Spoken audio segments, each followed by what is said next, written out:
sponsor natin ngayong episode. Sino ba yung mga yun? All right, so this is a surprise episode. This is a surprise episode. Medyo tambay talaga. Ang dami natin friends and new friends on this episode. We're going to be talking about Splenduro. Bianca, can you share the link para ma-share yung mga guests natin tonight? And honestly, I only know a couple of these people. This was biglaan. Alam mo, iba, hindi naman tutuloy na rider kapag pinaghandaan niya.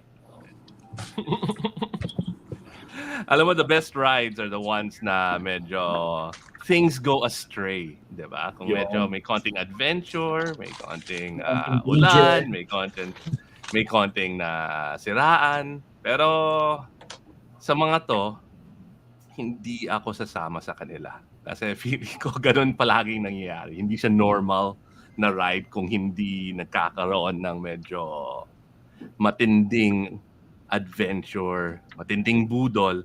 Actually, sumama ako kay Brando once in my life. Nahulog ako sa ilog. Never again. Never again? Because Mark Sung just commented, tara, ride tayo, iba. Saan yun? Yun ba yung sa iba, yung sa Santa Ynez, naka-TR 650 ka? Oo. Pucha, si Brando, parang dala mo yata Mio, di ba? Nag-river crossing tayo. Mio, dala mo. Scooter na, na Suzuki. Actually, nambudol sa'yo nun si Alvin. Sabi niya madali eh. Sumama ka. Biglang nagkakagulo-gulo.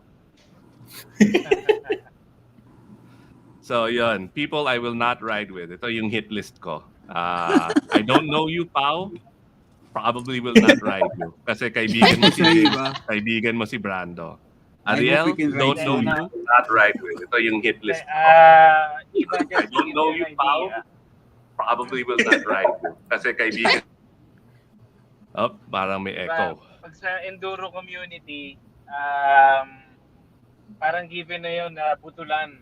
Pero pag narinig nila, teka, sino kasama? Enduro Factory. Ay, naku po, pass kami, pass. Alam mo yun, budol sa loob ng mga grupong nambubudol. One of the nicest people in the world. Yung mga nambubudol, ayaw magpabudol sa Enduro Factory. One of the nicest people in the world is Mark Sung. Sobrang mabait na tao yon. Pero binudol ako niyan. Alam mo yun, if that's what happens sa bundok, I don't know. Well, but we'll talk about that on the show now. You know what I think?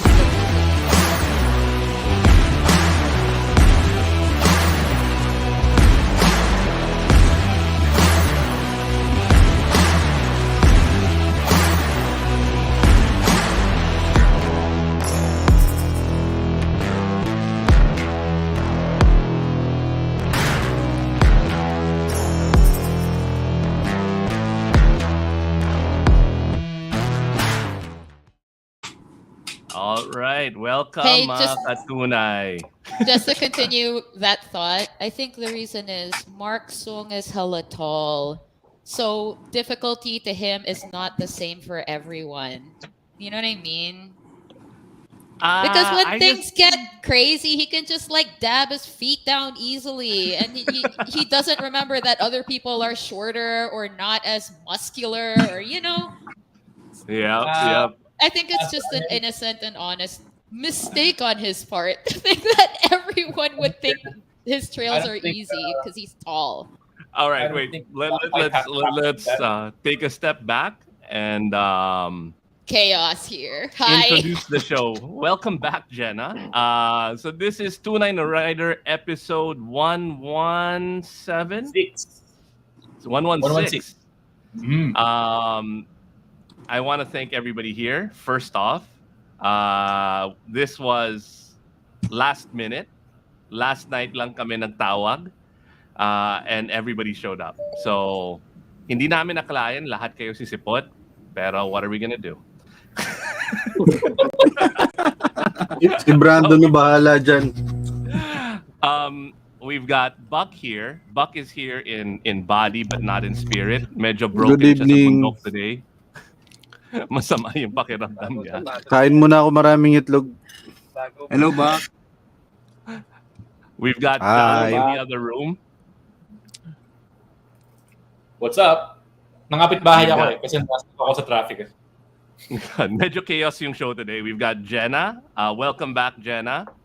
Hi, thank you for having me back.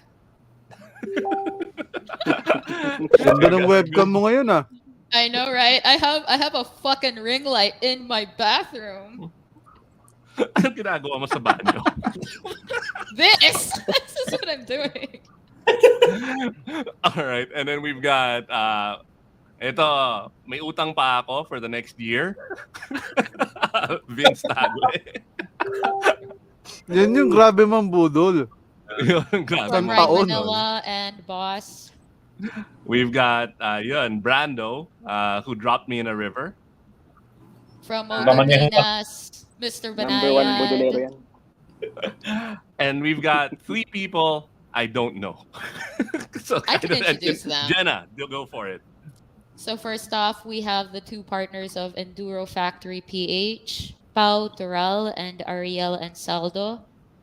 Both very experienced coaches in hard enduro, also very competent and big adventure bike riders. And up next, we have Don Joseph from FJ Moto Enduro, one of the most experienced groups that organize enduro races here in the country. And of course, the shop. Go to Enduro Shop. Awesome. So, thank Enduro you Factory again. and FJ Moto are enduro shops. So if anyone is interested to get into trail bikes, trail riding, with coaching, they all offer that. They have their own coaches, assistant coaches. They have rentals. They have fleets that you can buy, whatever. Just if you want to get into it, these are the two groups that would help you immensely. Oh, Meron and akong birthday pala ni Bak. Yun. Bak, happy Happy- birthday. Happy birthday, Bak. Happy birthday, Ha? Bak. Kailan? Hindi ah. Congrats sa All bagong right. boots, back. Bagong boots. O nga. Meron ba? Wala naman. Okay. Usually walang kwentong co-host si Bak. Usually ha. Today, lalo na. Nagpaalam na sa akin. Mag-on cam lang siya pero hindi Why? natin What siya happened? maintindihan. Did he come from like a hard trail ride or something? Buck? Kumakain ako ng ano to, adobo Ah, itlog. I think Buck and Mark did something in the mountains. Oh, okay. All right. So, Recover well, buddy. Happy birthday. Ganun ba yun? Pag bagong boots nilalagnat? Palit ng boots eh. Delikado nagpalit ng bagong boots. Makakalagnat. I have no idea what's happening. This is going to be more chaotic than usual. But there was this big event that happened a week ago, no? Oh, Yeah, September 10 to 11, technically. And I remember Mark and Buck talking about it, super excited when we rode to Tagaytay, tinest ko yung bike ni Vince. Yung bike ko pala. And then, sabi na, uy, exciting to. Nandun si Jarvis, akala ko Iron Man. So I got excited, pero hindi pala. Si Paul Bettany, si Vision. So what happened? Can somebody take the lead for the show? Because I have no idea what's happening. I can Jenna na help bahala if dyan. Brando promises to help. Oh, Brando, pag huminto ka na, Sure, oo. sub ka na. Oh, Jenna, go for it. Okay, so on the weekend of September 10 to 11, something happened called the Motul Splenduro Asia Pacific Hard Enduro Championship. And it was a 2-day race presented by Motul Philippines, Enduro Factory PH, and FJ Moto Enduro. And what made it special was it was the first national race that brought together the hardest enduro riders, men and women, from the entire Philippines. As in, there was a friggin' awesome champion rider from Mindanao and Davao who showed up. And the trail was designed by this guy named Chris, an Aussie, to emulate a world-class hard enduro race. So it was like the first. Jenna, What? sorry, let me make a correction. Chris Go. is not an Aussie. He's an Oso. So this is the first enduro championship that local riders got to taste how hard an international one would be. And what made it even more special is they had two guests of honor. One was Cheyenne Jones, one of the best female Australian enduro riders. And she's a Red Bull Romaniacs finisher. Beautiful girl, like shorter than 5'2". And Anak ni Indiana yun. so she actually raced in both the women's class and the men's class. And I think when she raced in like the male category, either silver or gold, right? She got second place. She got second place Siguro, against our best guys. And of course, the guest of honor was Graham Jarvis, the god of hard enduro. They call him the king of hard enduro, because Jenna, that guy's we right. should ask Ariel or Pao what is enduro and what is hard enduro. Okay. Yan ang magaling na host. Oh, di ba? Go, Vince. Pro na pro eh. Hindi, yun nga, no. Siguro Ariel and Pao kasi sila talagang mga hard enduro guys, eh, no. So, can you explain what is enduro and what is hard enduro? Kasi I didn't know before this event, no, that there is hard enduro. All I know is enduro lang. No? So, sabi ni Graham Jarvis, iba yung hard enduro. Okay, maybe you can explain, Ariel, Pao? Mamaya explain ko naman yung very hard enduro. Or extreme, right? Okay. King Tut Enduro. Ariel, go ahead, Ariel. Alright. Anyway, enduro. Well, everybody naman, as long as it's dirt bike and you're in the mountains, that's enduro, and you're basically struggling with your bike. It becomes harder if you go to those sections na mahirap talaga, and you tend to get help from your buddies. Sabi nila, yung iba budol, pero actually the budol is something, the one that bonds every rider.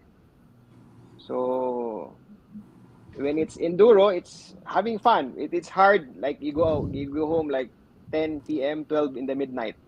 That's hard. Okay, so Grabe definition na. curfew oras. Kung mga videos na nakita ko na alauna ng umaga, nasa bundok, hard That's enduro hard. na yun. That's hard. Hard to explain. I have Hard to another. explain. Can I volunteer like my nerd perspective? Go. Go for it. Go. Enduro is also the technical term for a specific kind of motorsport. So it's trail riding, but with endurance involved. So an enduro event is a rally. Before, it used to mean timekeeping, meaning an enduro event like 2 decades or something ago meant from like one checkpoint to the other, you have to be on time with the time they give you, meaning you're expected to manage these obstacles at a certain constant speed. If you come too early or if you come too late, you're penalized. But now, rally races that are kind of long distance and very challenging are also considered enduro. So enduro is basically dirt bike rally. Now I got more confused. Maybe Boss Pao Yes, give us some clarity. Well, the enduro, yeah, it's a sport. Yeah, like what Ariel said, involves trail riding basically. So it became a sport because it involves, yeah, that's why it's called enduro, yung endurance natin. So we have to, Endurance. push the limits ng bike, our physical limits, our emotional, mental, so Yeah. everything. The enduro scene in the Philippines, part of our event, we also did a introduction ng history ng enduro in the Philippines. So we invited legends of enduro and motocross during the press con for Jarvis. So I guess so enduro really involves stamina, endurance when riding out in the trails, mountains, everything. So even the tracks that we develop or we created really push the riders to their limits. Teka, Okay. meron akong explanation na mas madali. Ang gulo ng explanation nila. Enduro mahirap eh. Ikaw na Enduro. tanong, Vince. Oh. Explanation, mahirap. Kala ko mas may magandang explanation eh. Anyway, sa akin, mas simple. Enduro is riding your motorbike, usually a dirt bike or a trail bike, dun sa mga dinadaanan ng kabayo at kalabaw. over a distance. Off the path, di ba? Yung mga sa mga probinsya, may mga bundok, may dinadaanan yung kabayo at kalabaw. That's enduro. Hard enduro is using your trail bike and motorcycle or whatever dun sa hindi na kaya ng kalabaw at kabayo. In a masochistic manner. That's hard enduro. Okay? So that I think that's a simpler analogy. Let's ask Magdadala na ako Don lagi Joseph. ng kalabaw pang sukat. Don Joseph, Don Joseph. what's your definition? Ang term nga dyan ni Boss Vic, natatandaan ko nun. Basta yung tagisan na daw ng talino sa motor, ayaw na daw niya yun, mahirap na. Don Kasi Joseph, tagisan what's ng your definition? talino, kasi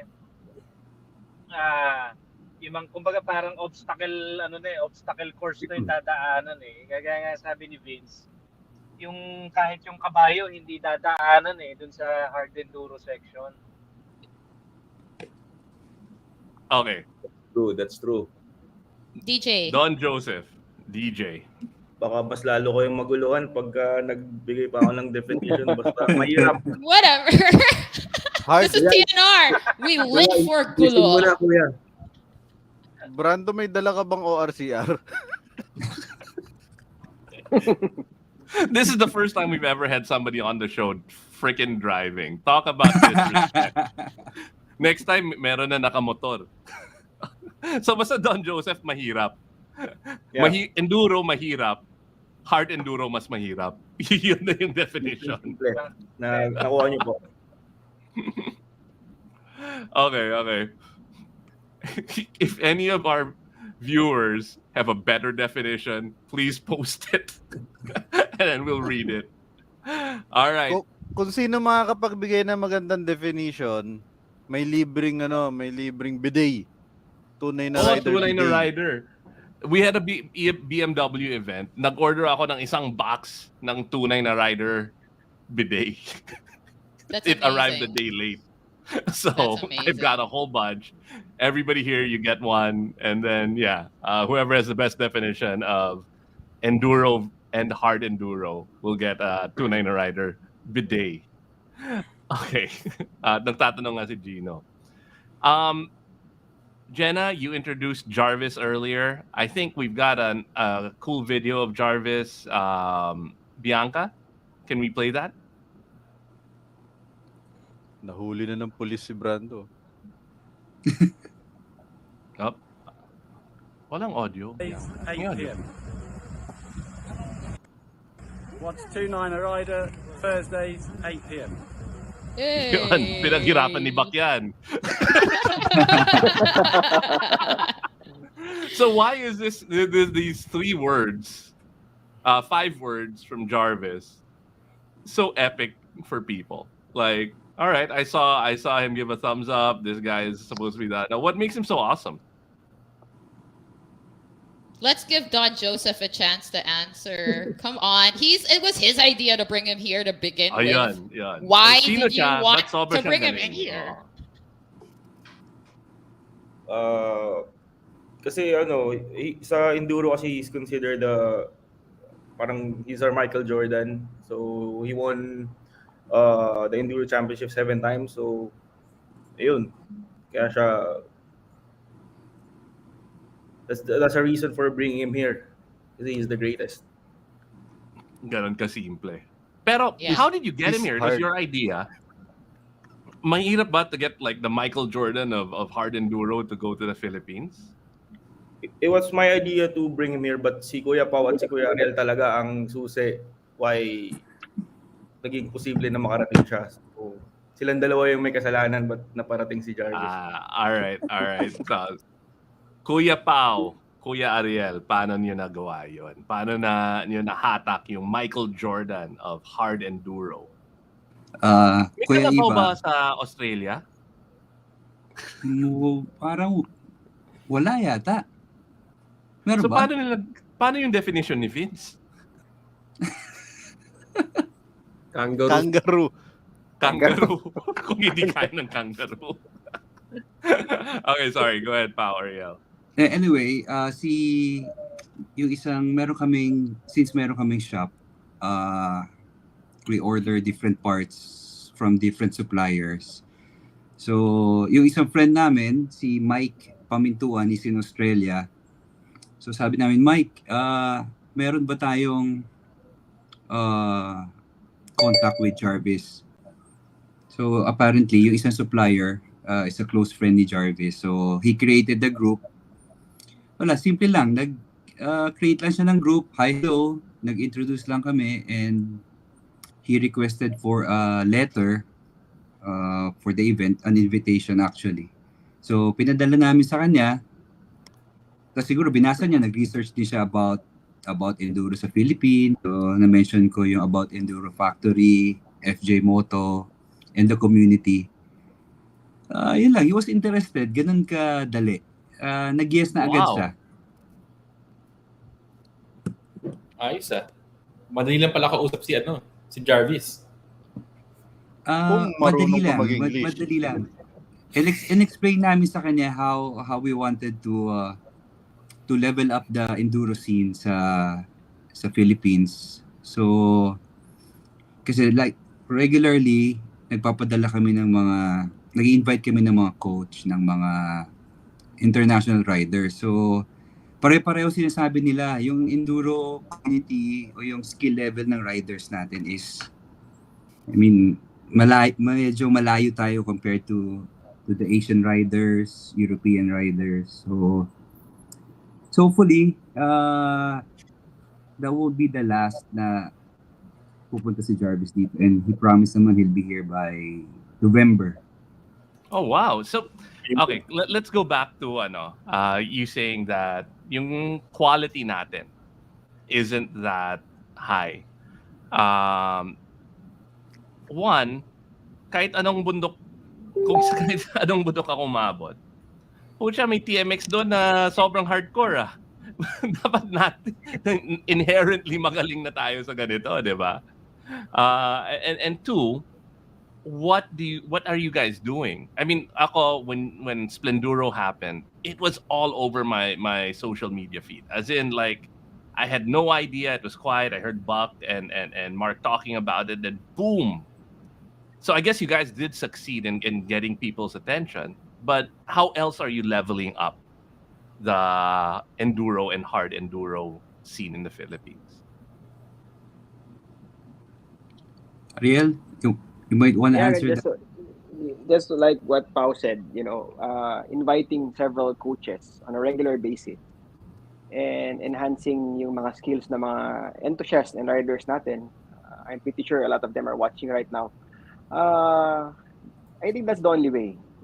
We get to accustom dun sa mga obstacles, and kasi enduro talaga is really about conserving your energy. So we do a lot of skills, our skill set. Malayo, yung skill set kasi malayo siya from the international level. Dahil yung mga international riders, they tend to do yung skills nila na hindi sila masyado napapagod. So, having said, this training or this coaching by other professional riders, malaking bagay yun for the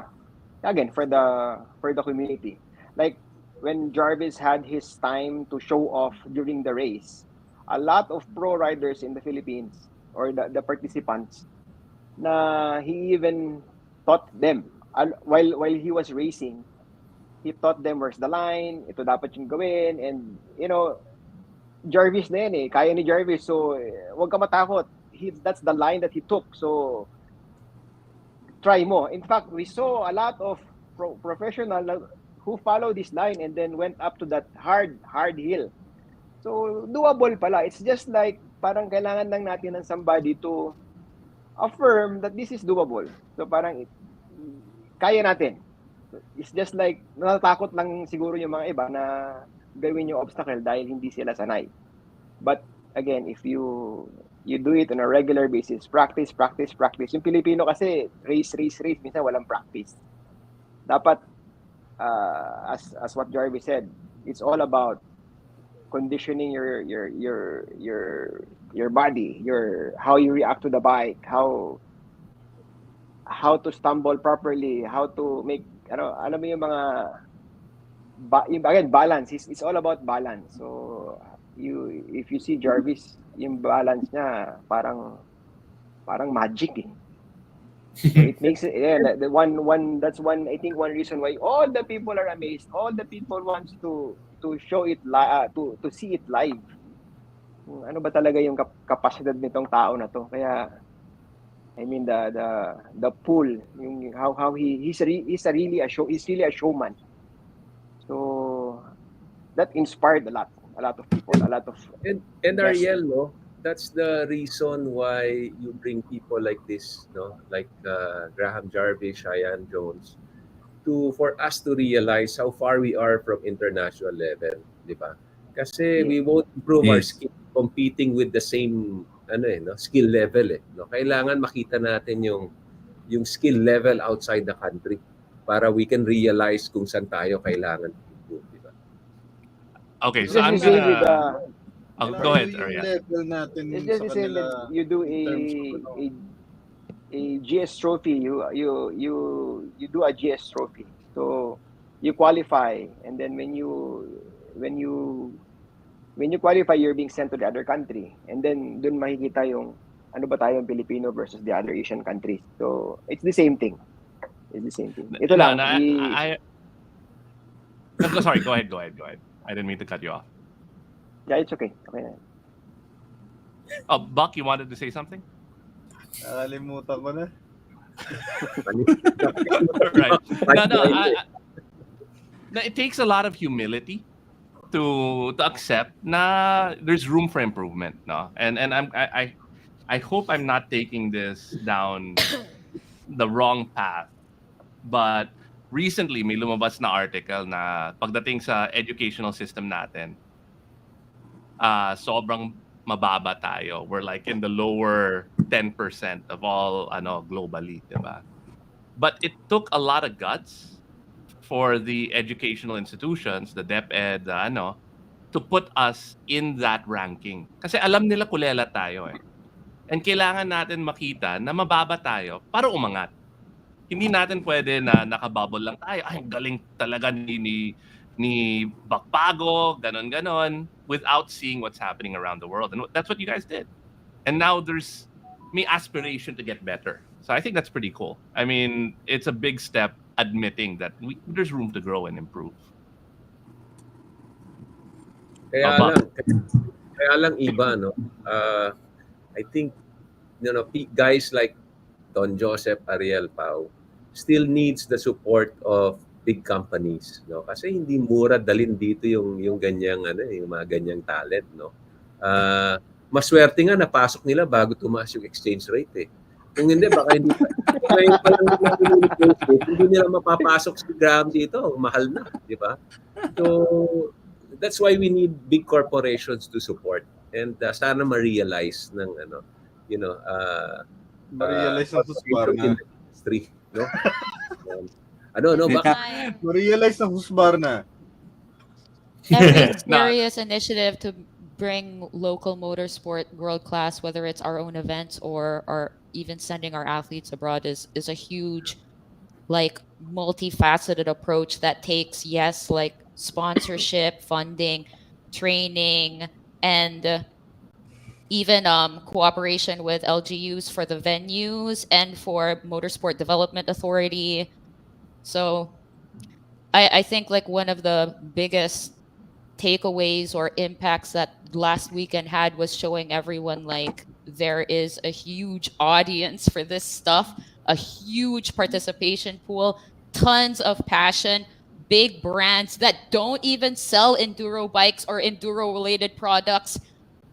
Like their participation and support of these events are beneficial to anyone. And And a sport that Filipinos can excel, no? Hindi yeah, kailangan matangkad di ba? Like Cheyenne Jones was, beating our male riders, no? She's 5'2", female, pero tinatalo niya yung mga male riders natin, no? So, it's a sport na hindi kailangan matangkad, no? Tinan mo si Brando. Wag lang masyado. And the motorcycles themselves Di na natin are, makita sa baba, oh.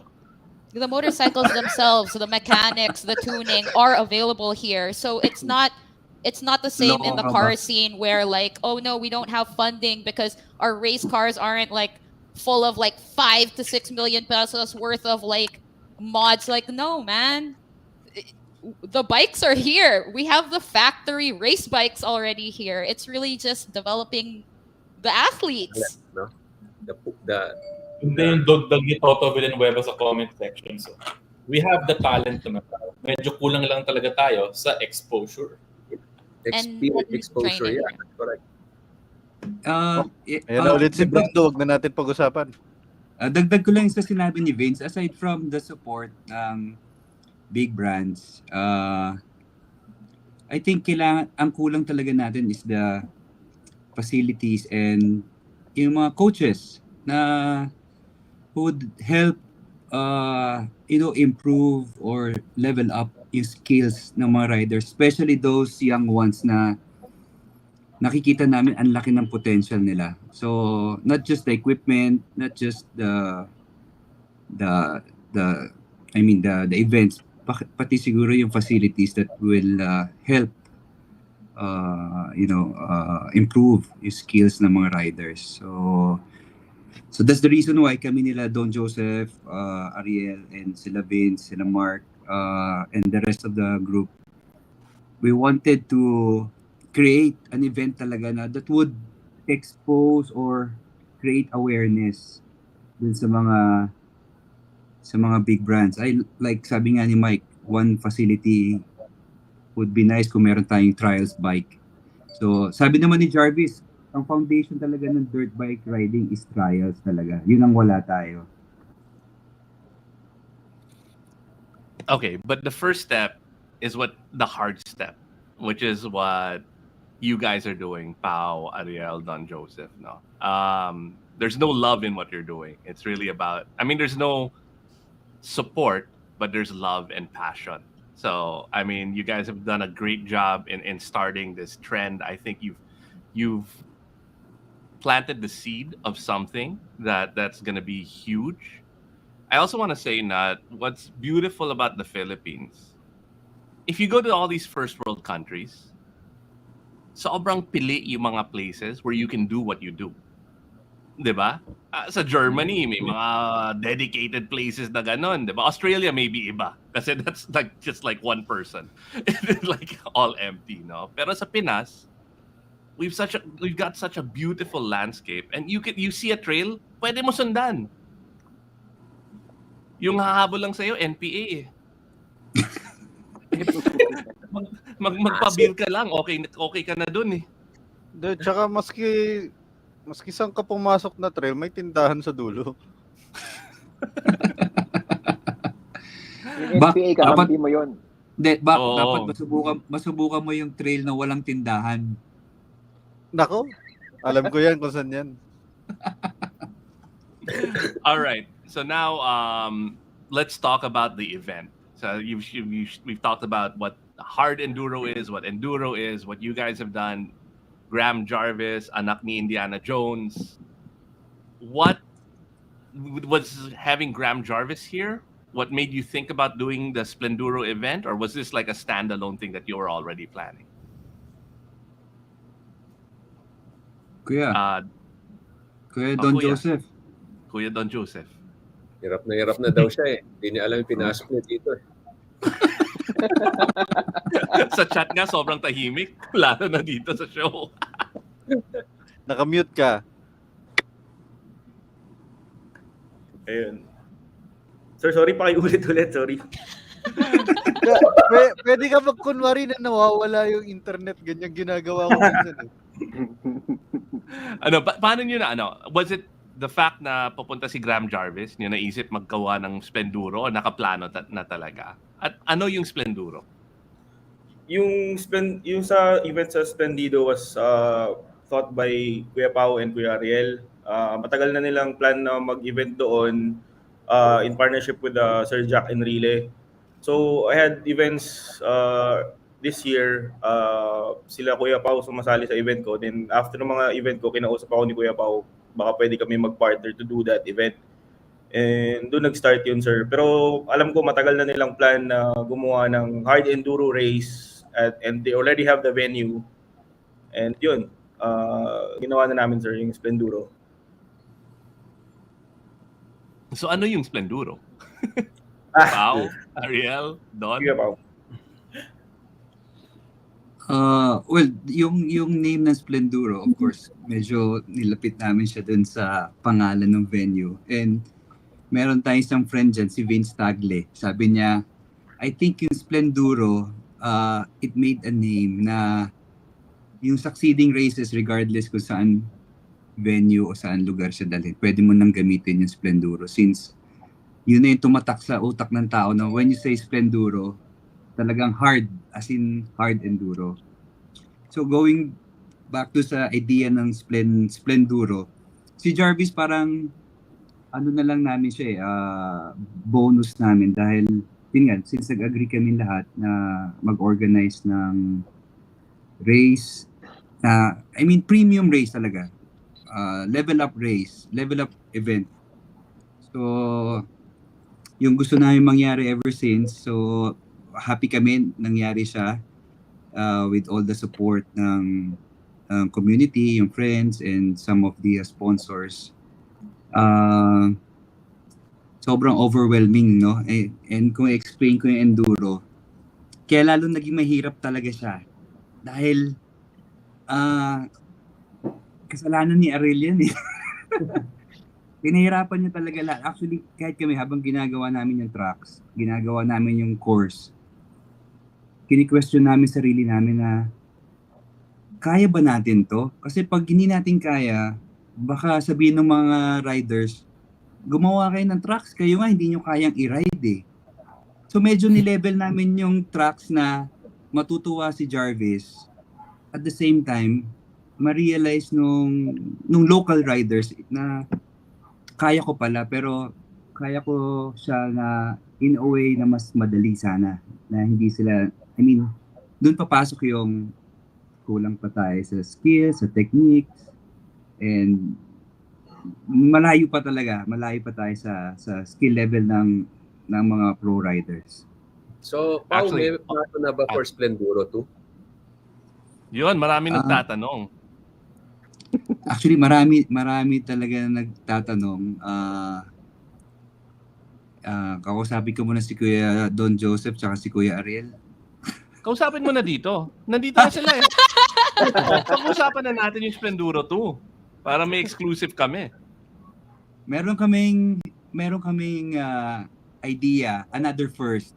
So, pinagpuyatan namin ni Ariel the other night kasi meron kaming create na poster way back 2015, 2016. So sabi ko kay Ariel, hanapin niya. Inabot kami hanggang 3 a.m. kakahanap ng poster na yon.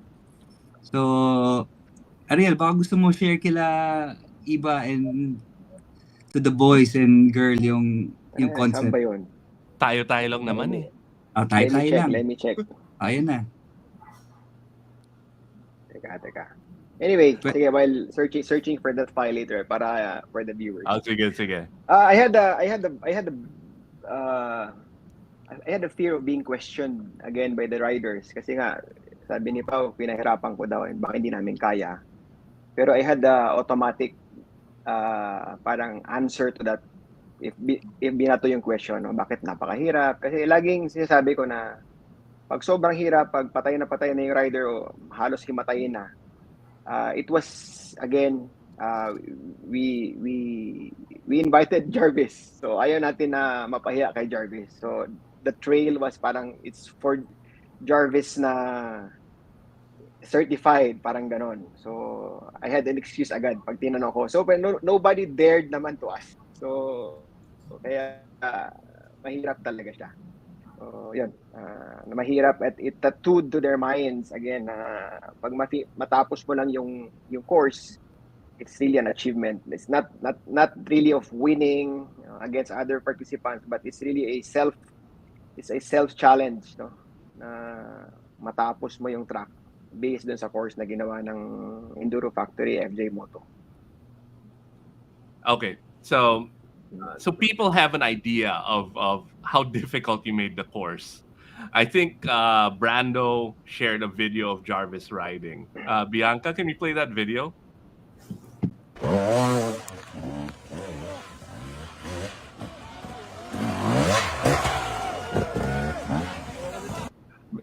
May mga ibang video, di ba?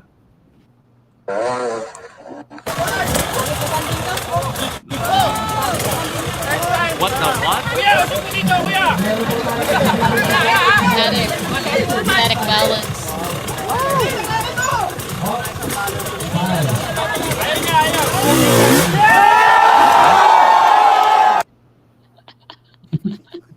May magic niya. Edited yan? Alien? Kasama ba sa course yan? Live edited. That log was the second obstacle right before the finish line, and the other participants just had to cross it, and he used it as a trials obstacle using a 300cc enduro bike. That's crazy. But everyone else just had to cross it. So, can you tell me? Go ahead, Pao. Like, grabe yung reaction ng mga tao. So, after the event, sabi ko kay Ariel, I'm sure alam din ni Kuya Don Joseph, late night, lahat nagme-message, yung experience lang, kahit watching Jarvis, wag na lang yun to compete. Just to watch him ride, just to watch him do his stunts. Sobrang sulit talaga ng event. Tingin ko naman, yung the success of Splenduro, you won't have a hard time with Splenduro too. Mas madami na sigurong sponsors, no? They saw sana. And way more audience. Yeah, and like way more double. audience. Oh nga, because again, I only heard about it from Buck and Mark, and then I think we talked about it really shortly, Vince, when we were with you. Pero I was like, what's going on? And then after I saw the videos and everything, it blew up on my social media. It's like, damn, I wish I was there. Kahit wala akong alam sa enduro, sa Carabao, yung mga ganon, I still wish I was there, no? So I really think it's going to be a big deal. Can you tell us about how difficult the track was? I mean, how long did it take? What kind of bike did you have? How many competitors joined? For the track building, it took us about 2 months. 2 months Wow. So it's a mix of prologue, meaning meron siyang man-made area, man-made obstacles, and yung natural trail. And so initially, the idea was parang parang 2-kilometer course, tapos 3 laps, so that's 6 laps. So we did a run. Parang nisip namin baka masyadong lagi may kino-consider namin yung feedback ng riders. Baka masyadong madali, masyadong mahirap. So, we'll do another run every week kung paano, kung gaano kabilis, gaano kahaba. Until such time na we realize ano ba yung objective ng event is parang premium parang world class yung course. So, ayun, doon na nag-decide si Ariel and the rest of the group na medyo talagang i-level up pati yung obstacles, pati yung mga natapos naming course, talagang binago pa namin. So si Ariel may kasalanan. Is that Siya what you're talaga. saying? Siya talaga. So, What am I looking at? Grabe naman tong picture at pinadala ni Vince. Ariel, ano daw yan? Intense Si Vince yan, no? Yan yung next plano nila. No, this is not the one. Iba yan, Vince. Di ba? Iba pa yan. Diba? Iba yun. Intense yan, Ayan So may kasama pictures to. sila. Oh wait, hold on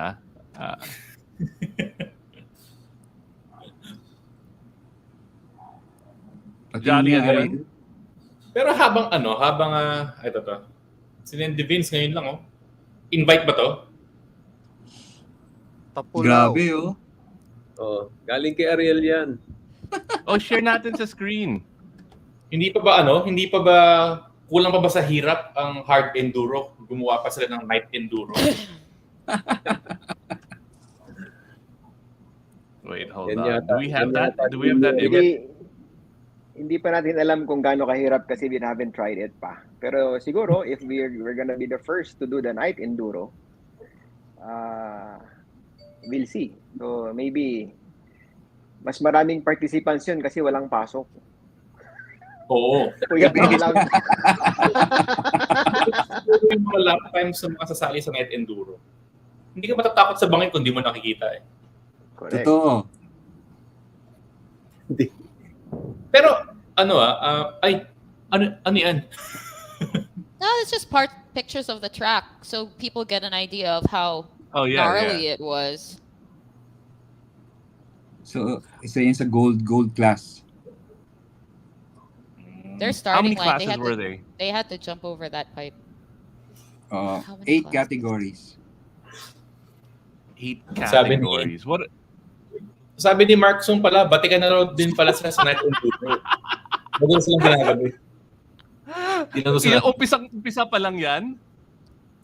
Yeah. Starting line. Nice start.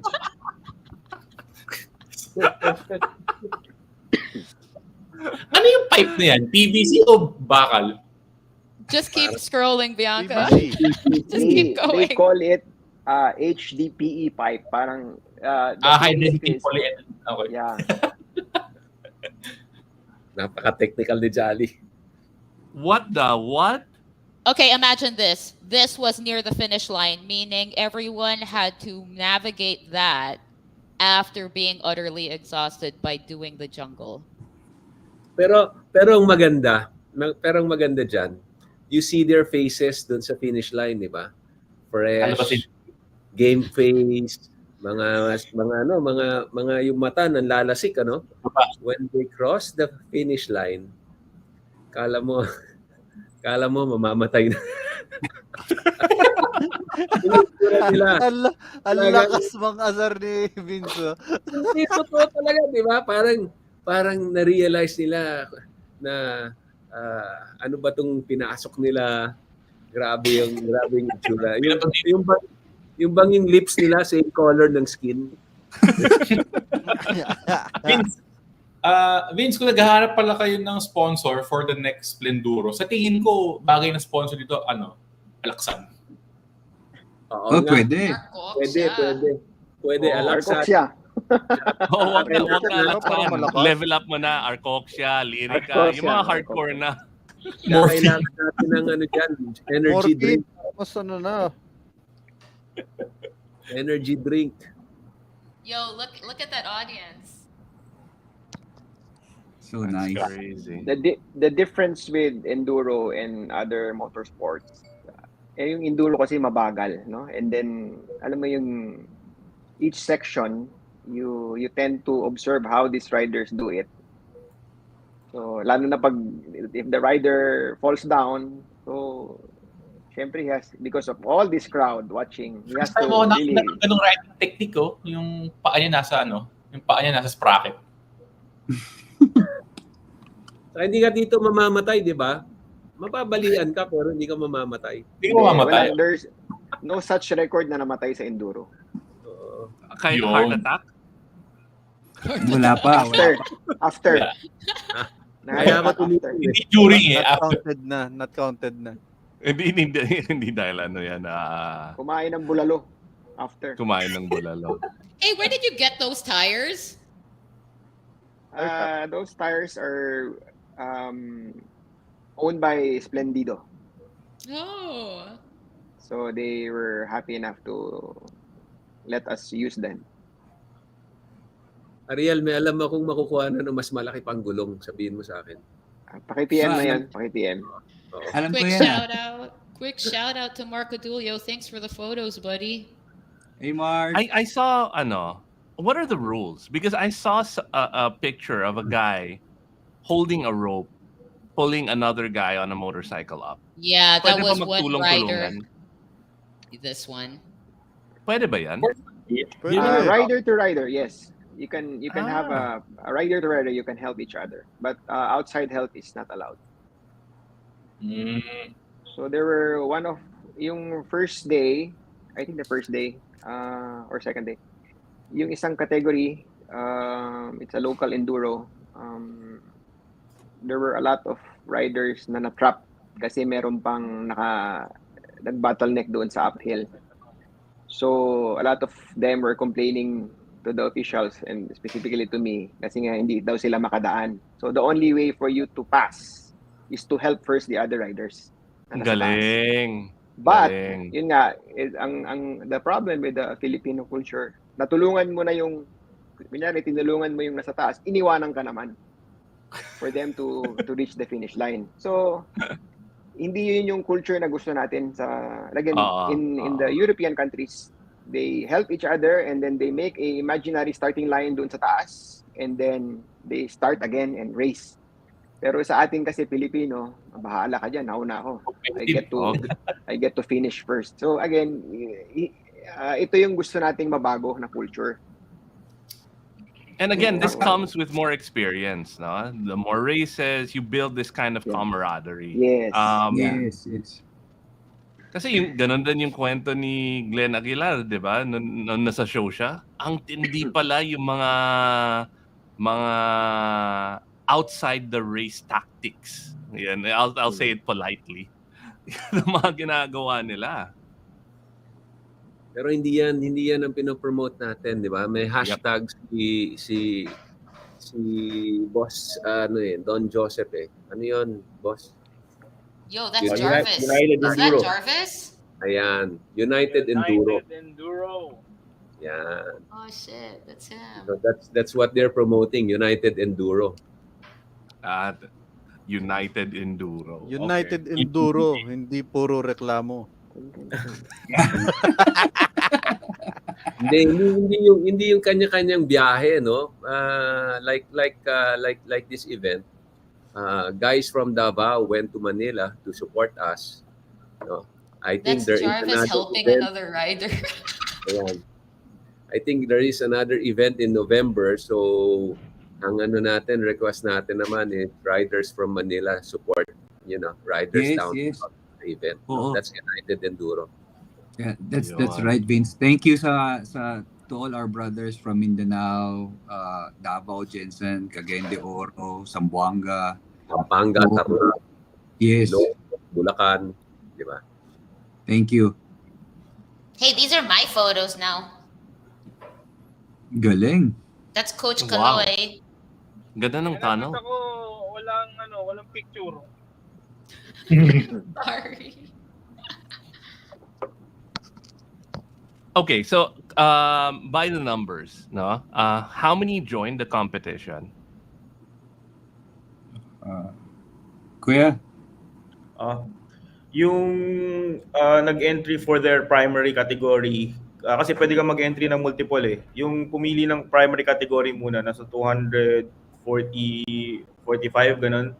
Pero yung pagkasama na yung multiple categories, umabot kami ng mga 340 riders. Nag-join. Ilan nakatapos? Good question. Siguro mga 10% siguro. Oh, that's not bad. I expected I will say that Yun yung sinasabi ni the Aussie guy si Chris, kahit sa abroad, on a good day daw, meaning summer, hindi mo ulan, maganda yung paswerte na maka 20% ang makatapos sa mga ganyang hard enduro events. So basically, kung more than 20% ang nakatapos sa isang enduro track, hindi siya hard enduro. Hindi na. Well, Soft enduro na lang siya. Hindi, baka depende rin. Kasi, well, eventually, kung ganun nakarami ang percentage na nakakatapos, baka we can consider nag-level up na talaga. Gumagaling na yung mga riders natin. Ano na lang yun? Mild enduro. Medium. I will say that one of the reasons a lot of competent riders did not finish was one of the reasons this was a world-class level race was they were pretty strict about the time limits between checkpoints. So even if the rider was competent enough to navigate the obstacles, if he wasn't doing fast enough, he DNF'd. Saka speaking of leveling up, kagaya ngayon yung nagkakaasaran ngayon sa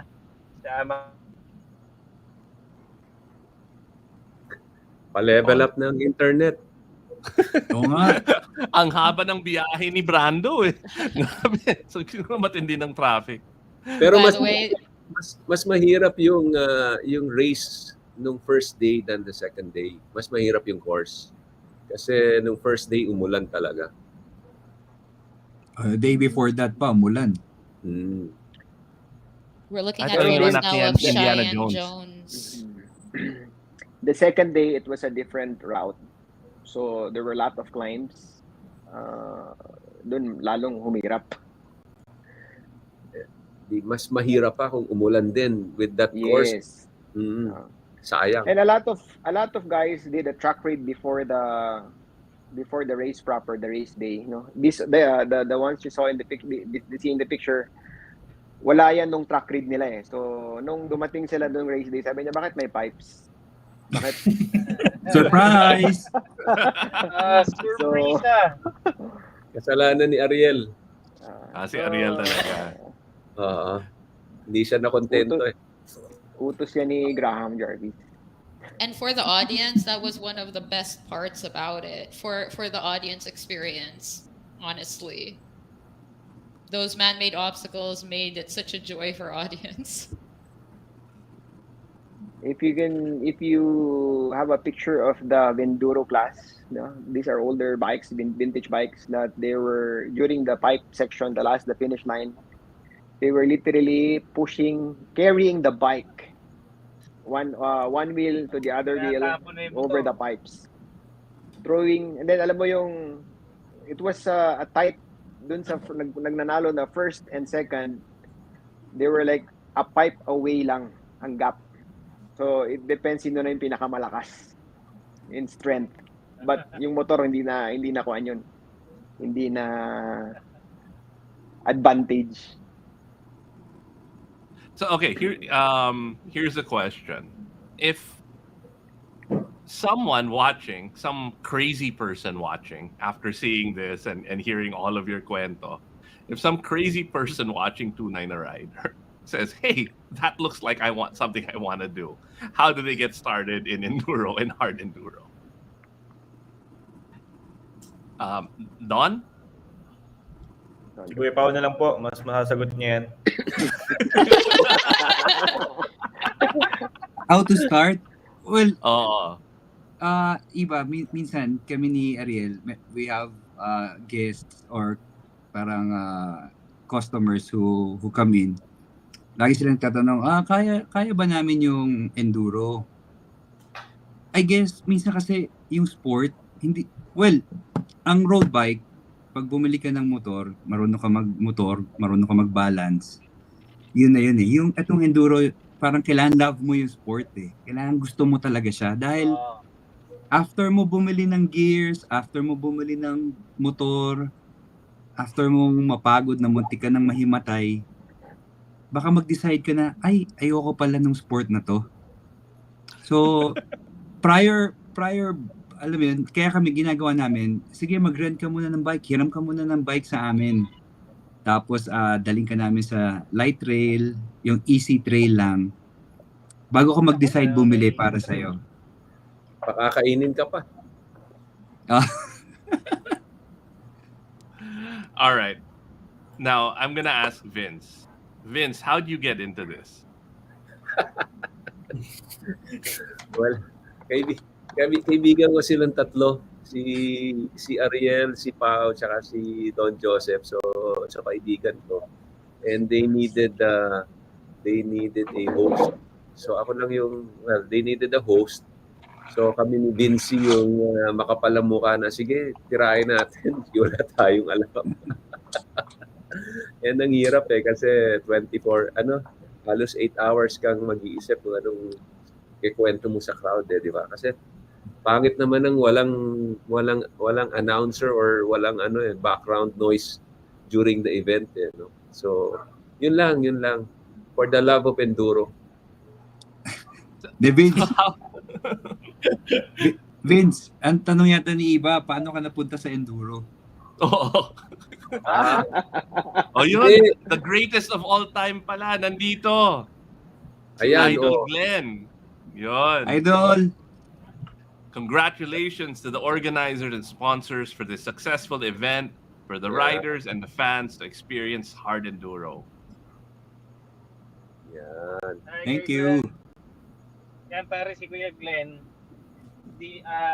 napakagaling na, greatest of all time sa motocross. Tapos pag pinag-trail mo si Kuya Glenn, napakagaling din. Yun nga yun ang dahilan ng greatest of all time Siguro sa karaoke rin, magaling yan Kaya nga greatest Or no, how did you get into the enduro scene, Vince? Actually hindi pa prime yung enduro, mga 2017. Isipin mo na lang Iba, kalabaw pa yung panukat niya dati sa hard enduro. Hindi pa na-invento motor. Binenta ko yung Super Tenere ko. Tapos may extra cash ako. So, di ko alam anong gagawin. Biglang I found out merong binebentang enduro bike sa Cebu, no? So I bought it, a Husqvarna na FE 250 na 4-stroke. Pagdating dito, sabi ko mali yata itong binili ko. Hindi ko alam kung saan ko gagamitin. So ayun, I was selling it pero walang bumibili kasi at that time medyo mahalan. Sana hindi nanonood yung wife ko. So at that time mga 550,000 bili ko, no? So sabi ko, paano ko bebenta to? Walang may gustong bumili. Anyway, hindi ko mabenta. So sabi ko, gamitin ko na lang. Fortunately, si Pao at si Ariel pumasyal sa Ride Manila. Tapos napagkwentuhan ganyan, enduro. Sabi ko, meron akong bike na ganyan. Sabi ko gano'n. So they invited me. Dun sa ride nila. Akala ko madami kami. So punta ako, sama ako. Pagdating ko, 3 lang kami. Pinag-breakfast nila ako. Tapos ride kami. No? Nung nagra-ride kami, sabi ko, ano ba itong pinasok ko ito? Sabi ko gano'n. Parang, ako, patay. At least pinakain ka muna.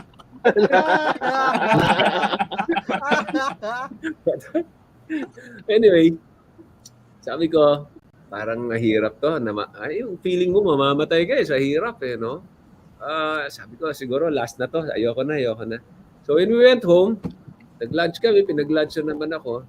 The next day, yung sinasabi na yung enduro, Toxins. toxin. Enduro toxins. Oo, iniisip ko, hindi, kaya ko yun eh. Dapat ganito pala ginawa ko, ganito technique, ganito yung ano dyan, ganun. Hindi, sige, susubukan ko ulit, kaya yan. So that's how it goes, no? Para kang na-addict, no? Ang with enduro kasi, when you ride, parang buong linggo iniisip mo paano mo conquer yung obstacle, paano i-tackle, ano yung proper technique, iniisip mo buong linggo. Tapos iisip ka kung ano yung mga bagong accessory lalagay mo sa motor mo, ganun. And then, ganun na naman. Right? Ganun naman, di ba? Pag ride mo, minumura mo na naman, no? Gusto mo nang benta yung bike mo. Parang si Litos yun, binebenta yung bike niya, pero sayang, wala akong pera. Binebenta yung motor. Pero after nung ride, ganun na naman. Pagdating ng Monday, iniisip ko na naman, no, paano mo gagawin. So, yun. That's how I got into the enduro scene. No? Nakaka-addict yung enduro. How about you guys? Pao? Enduro. Well, before enduro, matagal na ako nagro-road bike. So, me and Ariel, yung partnership namin started way back 2004, 2005. So, ano kami, pareho kaming employee at that time. So, lagi kami nakikita during a meeting. So, siya from other company, ako din. So, lagi niya sinasabi sa akin na gusto niyan subukan yung enduro. Sabi ko, ano ba yan? Sabi ko, road bike lang tayo. Ito, masaya dito, ganyan. So, anyway, it took him siguro mga 4 years to convince me. So, 2009, nag-decide na kami na, eto na, wala nang atrasan. Bili na kami ng motor. So, yung first bike na nabili namin, mali pala. Akala namin yun ang pang-enduro. Sobrang bigat, sobrang bagal. Ano yun? Honda XR. Actually, it's a dual XR200. Hindi naman siya mali. It's just Dual sport. yung setting lang, nakakala namin yung gulong okay pala, dapat pala at tinatanggal yung side mirror, dapat pala yung kadena, yung sprocket mas malaki para mabagal. So we thought yung stock okay na yun. So syempre, and then we ended up riding from Manila going to what you call this, Tanay, yung kala Jay, kanino nga to pa, yung may river crossing. Kuya Jay. Oh yeah, yung lugar nila. So, hindi namin alam na wala pa kasi, hindi pa uso yung mga pick-up dati na isasakay mo sa pick-up and you go to places. Basta kami from Manila ride. So, yun. Then, it happened na when we were trying to figure out yung may mga sanga-sangang mga trails, yung nga, sabi ni Vince, Kalabaw Trails. Sabi ko, maganda rito, pasok-pasok kami kasi nung nangyari yon, then dun nasunog yung clutch. We were stuck. We were forced to seek help from the locals to bring our bikes sa kalye para isakay sa jeep going back to Manila. So parang dun nagsimula. And then na-addict ka na kasi nga hindi mo natapos yung isang route. You have to go back, and then we research about ito pala yung mga enduro bikes talaga. So you have to change the gearing, you change the handlebars, marami kang modification, remove the signal lights, remove all the parts na pwedeng mabasag, unnecessary parts. So it started on a Honda XR200 way back 2008, 2009. So doon, and then when we were research sa internet, meron palang mga enduro bikes talaga na built for off-road. So when you buy it, it's really stock na ang gearing niya, wala ka nang i-upgrade.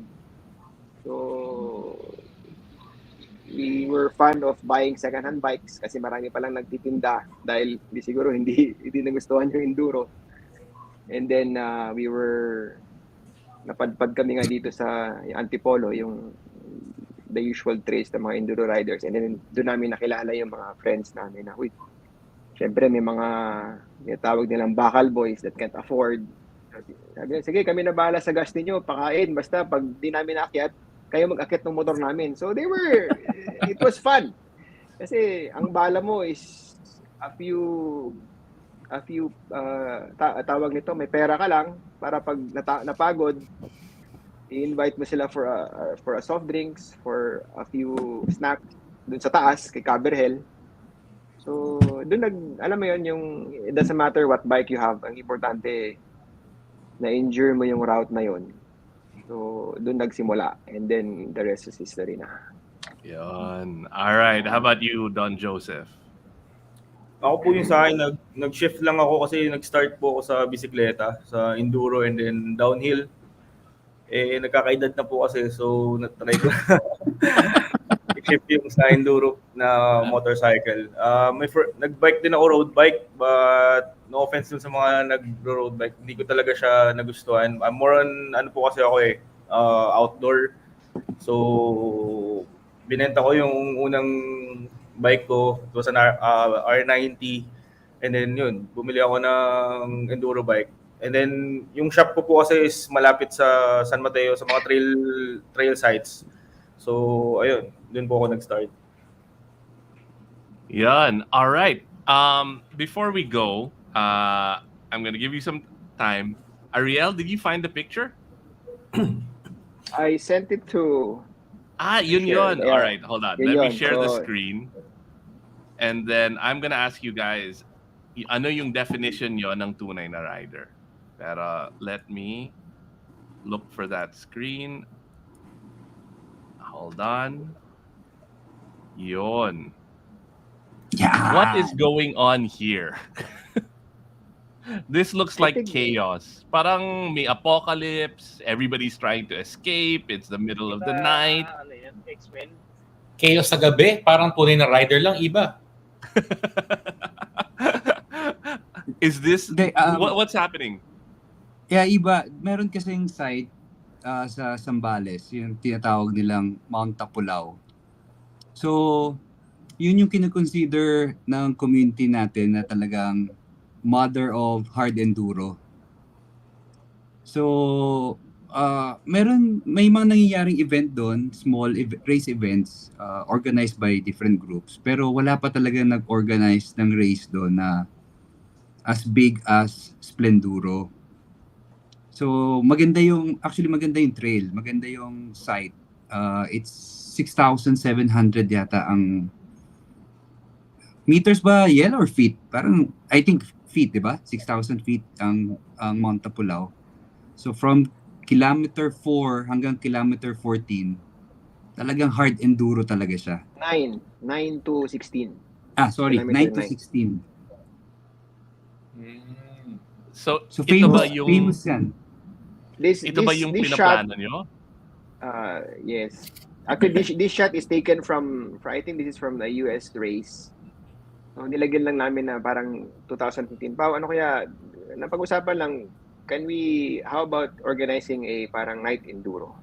So, but it was really not a race. Parang, instead of morning natin tirahin natin ang gabi.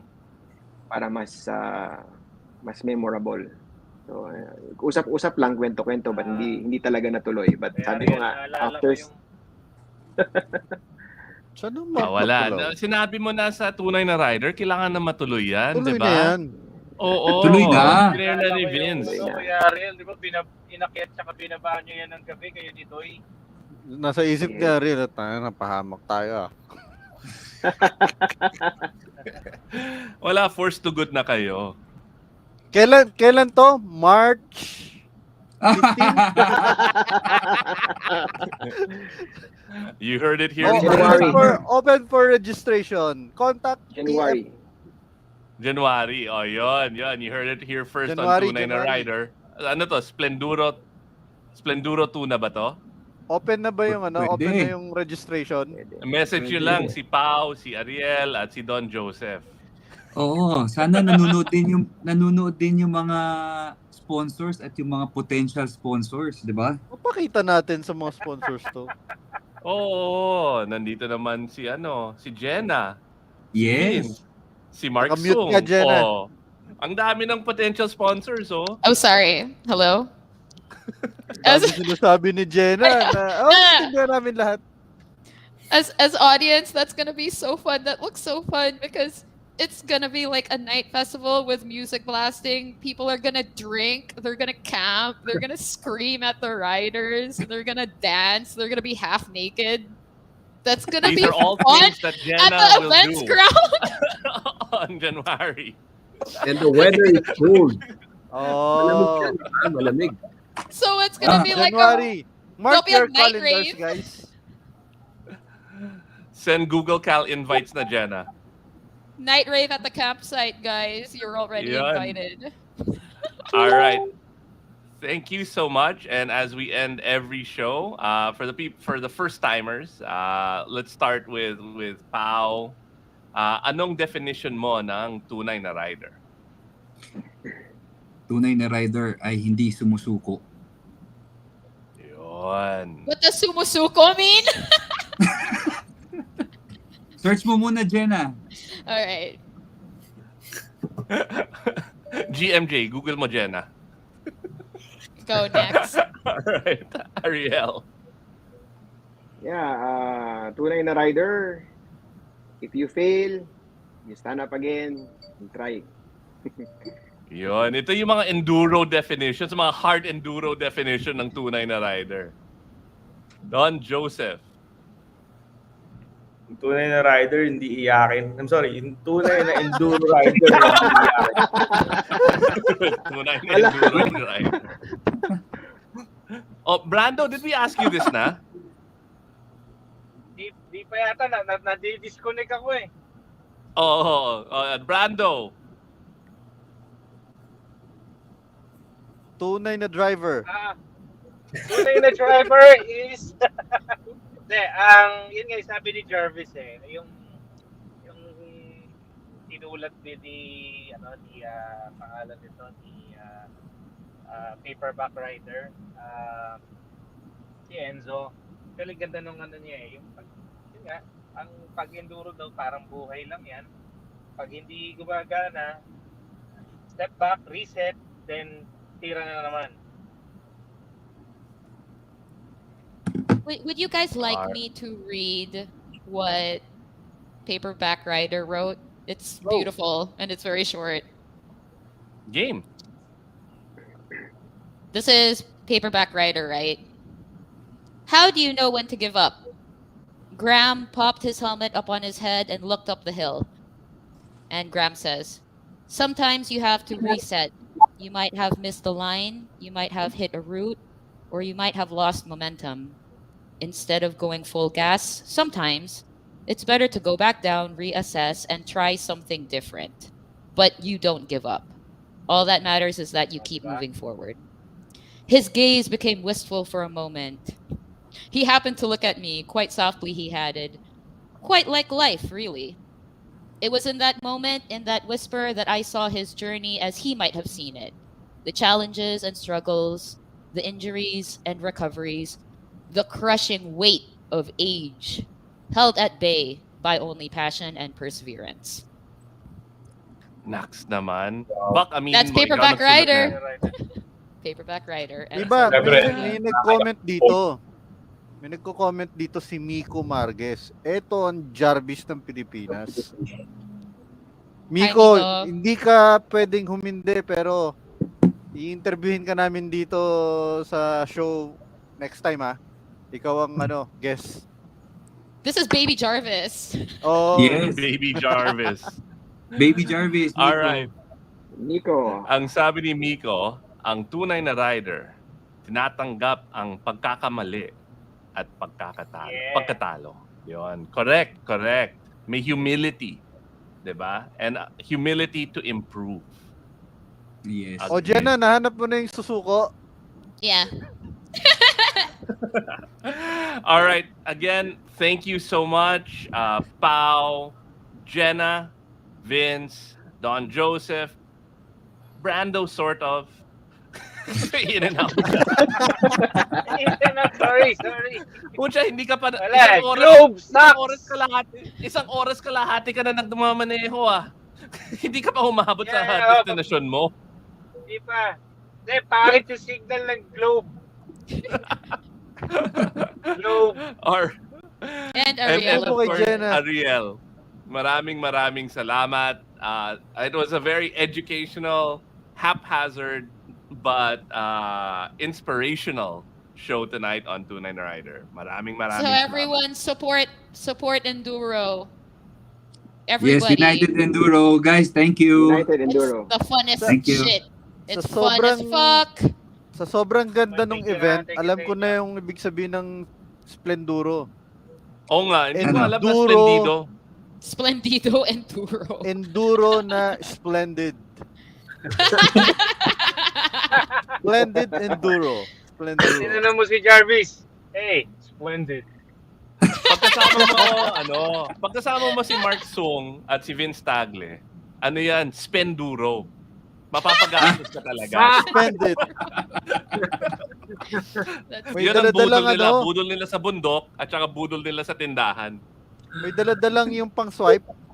And Tula- remember, guys, for all your enduro needs, head to Enduro Factory PH and FJ Moto Enduro.